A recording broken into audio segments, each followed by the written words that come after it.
você não sabe identificar as diferentes características morfológicas, né, você não consegue identificar a planta. Então, a minha disciplina é pré-requisito da disciplina de André Laureni, que daqui a pouco ele vai falar, né? E então eu trabalho com essa disciplina no curso de biologia, né, agronomia e também no curso de zootecnia, né? Só que no curso de zootecnia ela é um pouco mais condensada, né, porque é outro contexto, né? Na zootecnia tem uma outra área mais ampla e tal, né? Mas na agronomia e biologia a gente trabalha ela de forma plena, né?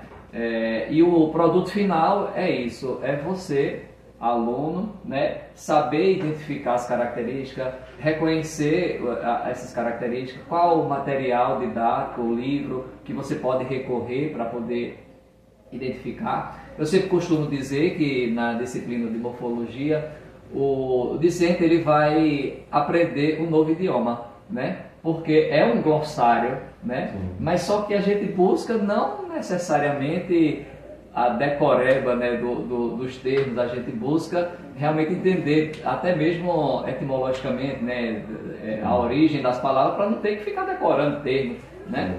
Então, é nesse sentido, né? Então, no final, ele vai ter que saber reconhecer essas características, saber como buscar, né? E direcionar para poder ir para a disciplina de identificação de plantas, né?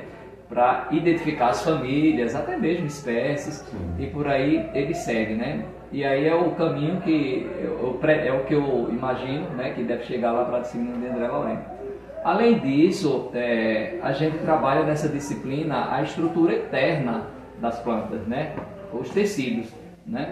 Como é, porque, veja, é forma e função, né? Como é que a planta responde ao ambiente? Ela tem que ter uma forma e tem que ter uma função. Uma forma interna, por exemplo, são os vasos condutores, né? Como é que os vasos condutores estão organizados dentro da planta, né?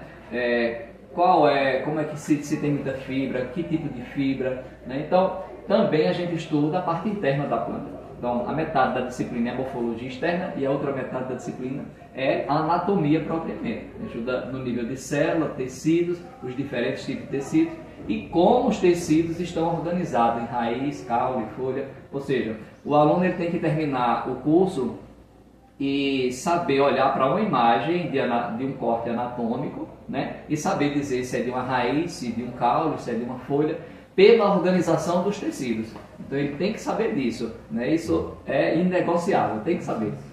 Os termos biológicos, eles se conectam uns com os outros, né? Tudo faz sentido na natureza. E quando você falou em decoreba, me lembrei que no tempo que já faz muito tempo, né, de escola, na época a biologia era uma matéria de decoreba, né?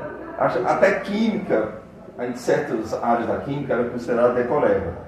E o meu orientador, no mestrado, no doutorado, eu conversando com ele, uma vez ele tocou nesse assunto, ele disse, não sei por que há anos atrás o pessoal tocava biologia e outras áreas como decoreba. Isso tudo faz sentido, né? Tem até uma certa lógica, a gente pode dizer assim, então não tem que decorar termos. Não tem que entender o sentido da conexão, o significado da palavra, tudo isso faz sentido. Exatamente. É verdade. Exatamente. Professor André Laureni, obrigado por vir. Vamos continuar o papo ainda. Vamos, se quiser intervir aqui em algum. Fica à vontade. André Laureni, sobre.